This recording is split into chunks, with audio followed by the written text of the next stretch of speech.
നമ്മുടെ 10 days study ചാലഞ്ചിലെ first day ആണ്. അതുകൊണ്ട് ഇന്നൊരു 3:40 ആകുമ്പോഴേക്ക് എണീറ്റിട്ടുണ്ട്. ആദ്യം തന്നെ എന്റെ ടാബ് ഒന്ന് ചാർജ് ചെയ്യാൻ പറ്റും. ബ്രഷ് ഒക്കെ ചെയ്ത് വന്ന് ഈ ഒരു ബുക്കിൽ ഞാൻ എന്റെ ഡെയിലി ടൈം ടേബിൾസ് ഒക്കെ സെറ്റ് ചെയ്ത് വെക്കും. മാക്സിമം ഞാൻ അത് തലേ ദിവസം തന്നെ ചെയ്ത് സെറ്റ് ചെയ്ത് വെക്കാം. രാവിലെ ഒരു ബോധം ഇല്ലാത്ത കാരണം ഈ ടൈം ടേബിൾ ഒന്നും രാവിലെ സെറ്റ് ചെയ്ത് നടക്കില്ല.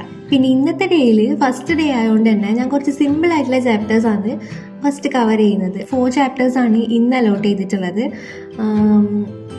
Living world, biological classification, electro chemistry and oscillations ഞാനൊരു 3 ദിവസം മുന്നേ അതിന്റെ തിയറി ഒക്കെ സെറ്റാക്കി വെച്ചിട്ടുണ്ടായി. ഇന്നത്തെ ഒരു ദിവസം എല്ലാത്തിൻ്റെയും ക്വസ്റ്റ്യൻസ് മാത്രമേ വർക്ക്ഔട്ട് ചെയ്യുന്നുള്ളൂ. ഇലക്ട്രോ കെമിസ്ട്രിയുടെയും ഓസിലേഷൻസിൻ്റെയും തിയറീസ് ഒക്കെ ഞാൻ സെറ്റ് ചെയ്ത് വെച്ചതാണ് ഓൾറെഡി. പിന്നെ അത് കഴിഞ്ഞ് ബയോളജിയിലെ ചാപ്റ്റേഴ്സ് എനിക്കൊന്ന് തിയറി വായിക്കണം. അത് ടെക്സ്റ്റ് ജസ്റ്റ് ഒന്ന് വായിക്കും.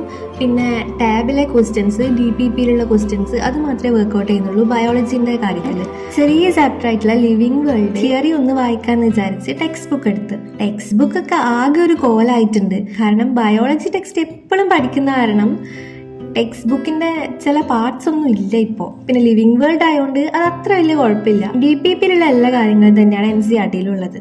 അങ്ങനെ ലിവിംഗ് വേൾഡ് ഞാൻ NCERT ടെക്സ്റ്റ് ബുക്ക് ഇടയ്ക്കിടയ്ക്ക് ഞാൻ റിവൈസ് ചെയ്യാറുണ്ട്. അതുകൊണ്ട് നോക്കാമെന്ന് വിചാരിച്ച്. കാരണം ലിവിംഗ് വേൾഡിന്റെ ചാപ്റ്റർ എടുക്കുമ്പോഴൊന്നും DPP എൻ്റെ കയ്യിലുണ്ടായിട്ടില്ല.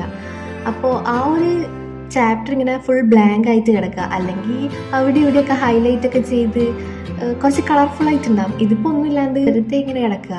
അതുകൊണ്ട് DPP വായിച്ചു പോവാന്ന് വിചാരിച്ച് അങ്ങനെ DPP നോക്കി ഈ ഒരു ചാപ്റ്റർ സെറ്റാക്കി. 1 മണിക്കൂറൊന്നും എടുത്തില്ല, അരമണിക്കൂർ കൊണ്ട് വായിക്കുകയും DPPയിലുള്ള ക്വസ്റ്റ്യൻസ് ചെയ്യാനും പറ്റി. പിന്നെ ഒരു അരമണിക്കൂർ എടുത്ത് നമ്മുടെ ടാബിലെ DPP പ്രോബ്ലംസ് ഉണ്ട്, അത് ഫുള്ള് കംപ്ലീറ്റ് ചെയ്ത് ഒരു 50 ക്വസ്റ്റ്യൻസ് ആണ് അതിനകത്ത് ഉണ്ടായത്. ആൻഡ് ഒരു 50 മിനിറ്റ്സ് എടുത്തിട്ട് എല്ലാം കംപ്ലീറ്റ് സെറ്റായിട്ടുണ്ട് ലിവിംഗ് വേൾഡ് ചാപ്റ്റർ. ഇന്ന് ഞാൻ ചെറിയ ചാപ്റ്റേഴ്സ് ഇടാൻ കാരണം ഫസ്റ്റ് ഡേ ആയതുകൊണ്ട് തന്നെ കുറച്ച് വലിയ ചാപ്റ്റേഴ്സ് ഇട്ടാൽ ഇനി അഥവാ അത് കംപ്ലീറ്റ് ചെയ്യാൻ പറ്റിയില്ലെങ്കിൽ അതൊരു ഡീമോട്ടിവേഷൻ ആയി പോകുമെന്ന് വിചാരിച്ചിട്ടാണ് ഞാൻ ഈ ഒരു ചാപ്റ്റേഴ്സ് ഒക്കെ ഇടാന്ന് വിചാരിച്ചു. പിന്നെ ഈ ഒരു ചാപ്റ്റർ മാത്രം പഠിക്കുകയല്ല, ലൈവ് ക്ലാസ് കൂടെ കാണാനുണ്ട്, അല്ലെങ്കിൽ പിന്നെ അതുകൂടെ പെൻഡിങ് ആയി പോകും. അടുത്തതായിട്ട് ഞാൻ ബയോളജിക്കൽ ക്ലാസിഫിക്കേഷൻ്റെ NCERT ടെക്സ്റ്റ് ബുക്ക് വായിക്കാമെന്ന് വിചാരിച്ച്. ഈ ഒരു ചാപ്റ്റർ ഞാൻ NCERT ആണ് ഫോളോ ചെയ്യുന്നത്. അങ്ങനെ NCERT മുഴുവൻ ഈ ഒരു ചാപ്റ്ററിന്റെ വായിച്ച് കഴിഞ്ഞിട്ടുണ്ട്. ക്വസ്റ്റ്യൻസ് അതേപോലെ തന്നെ DPPയിലെ ക്വസ്റ്റ്യൻസും പിന്നെ ടാബിലത്തെ 50 ക്വസ്റ്റ്യൻസും കൂടെ ചെയ്തിട്ടുണ്ട്. ബയോളജി എനിക്ക് തോന്നുന്നു അത്ര ചെയ്യേണ്ട ആവശ്യമേ എനിക്കുള്ളൂ. ഓരോരുത്തരുടെ പേഴ്സ്പെക്റ്റീവ് അനുസരിച്ചിരിക്കും അത്. ചിലർക്ക് ചില ചാപ്റ്റേഴ്സ് ടഫായിരിക്കും, ചിലർക്ക് ബയോളജി ടഫായിരിക്കും. ബയോളജിയിൽ ഒരുപാട് ക്വസ്റ്റ്യൻസ് ചെയ്താൽ മാത്രമേ അത് സെറ്റ് ആവുമായിരിക്കും. പക്ഷെ എനിക്കിപ്പോൾ ബയോളജി ചെറിയ ചാപ്റ്റേഴ്സ് ആയതുകൊണ്ട് തന്നെ ഇത് മതിയെന്ന് തോന്നുന്നുണ്ട്. പിന്നെ അത് കഴിഞ്ഞ് ഇലക്ട്രോ കെമിസ്ട്രി ചാപ്റ്ററിൻ്റെ സ്ലൈഡ്സിൽ കുറച്ച് ഡൗട്ട് ഉണ്ടായി. അതെല്ലാം ഒന്ന് ജസ്റ്റ് നോക്കി വെച്ച്. തിയറി പോർഷൻസിൽ തന്നെ എനിക്ക് എവിടെയോ ഒരു ഡൗട്ട് ഉണ്ടായി, അത് ഞാൻ മാർക്ക് ചെയ്ത് വെച്ചിട്ടുണ്ടായി. അതൊന്ന് സ്ലൈഡ് റെഫർ ചെയ്ത്. പിന്നെ അങ്ങനെ ബ്രേക്ക്ഫാസ്റ്റ് ഒക്കെ കഴിച്ച് ഈ പഠിക്കുമ്പോൾ ക്രേവിങ്സ് വരിക എന്ന് പറയുന്നിട്ടില്ലേ, അങ്ങനെ ഞാൻ ഇലക്ട്രോ കെമിസ്ട്രിയിലെ സ്ലൈഡ്സ് ഇങ്ങനെ റെഫർ ചെയ്യുമ്പോൾ പെട്ടെന്നൊരു കോൾഡ് ബൂസ്റ്റ് കുടിക്കണം എന്നൊരു ക്രേവിങ്സ്.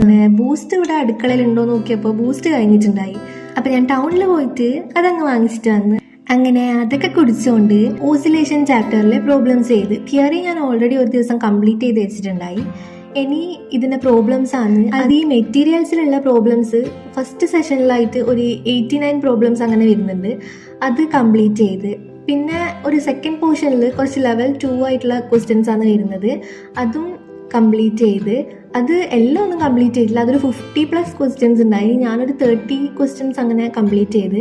പിന്നെ PYQs ചെയ്തിട്ടുണ്ട് ഇതിൻ്റെ. അങ്ങനെ ഓസിലേഷൻസ് ഏകദേശം ഒന്ന് സെറ്റാക്കി വെച്ചിട്ടുണ്ട്. പിന്നീടൊന്ന് നോക്കേണ്ട ടൈം ഉണ്ടാവുമെന്ന് അറിയില്ല, അതുകൊണ്ട് ഓസിലേഷൻസ് എനിക്ക് പറ്റുന്നിടത്തോളം ഞാൻ ഒന്ന് സെറ്റാക്കി വെച്ചിട്ടുണ്ട്. ഇതിൻ്റെ ഇടയിൽ പോയിട്ട് ഞാനൊരു ലൈവ് ക്ലാസ് അറ്റൻഡ് ചെയ്തിട്ടുണ്ട്. പിന്നെ അങ്ങനെ 3 ചാപ്റ്റർ ഇന്നത്തേക്ക് വേണ്ടത് കംപ്ലീറ്റ് ചെയ്തിട്ടുണ്ട്. ഇനി ഇലക്ട്രോ കെമിസ്ട്രി ചാപ്റ്ററിലെ ക്വസ്റ്റ്യൻസ് ആണ് ചെയ്യേണ്ടത്. അത് ഏകദേശം സിമ്പിളാണ്, പക്ഷെ ചെയ്തുകൊണ്ടിരിക്കുമ്പോൾ ഭയങ്കരമായിട്ട് മടുപ്പ് വരുന്നുണ്ട്. ഓസിലേഷൻസ് ഒക്കെ നല്ല അടിപൊളിയായിട്ട് ചെയ്യാൻ പറ്റിയിട്ടുണ്ട്. അതേസമയം ഇലക്ട്രോ കെമിസ്ട്രി ചാപ്റ്റർ ചെയ്തുകൊണ്ടിരിക്കുമ്പം കുറേ ക്വസ്റ്റ്യൻസ് ഇങ്ങനെ റിപ്പീറ്റഡ് ആയിട്ട് വരുന്ന പോലെ, അതേ ഒരു കൺസെപ്റ്റ് ഇങ്ങനെ വരുന്ന പോലെ, അങ്ങനെ ചെറുതായിട്ടൊന്ന് ബോറടിച്ച്. എന്നാലും പറ്റുന്ന അത്രയും കംപ്ലീറ്റ് ചെയ്തിട്ടുണ്ട് ക്വസ്റ്റ്യൻസ്.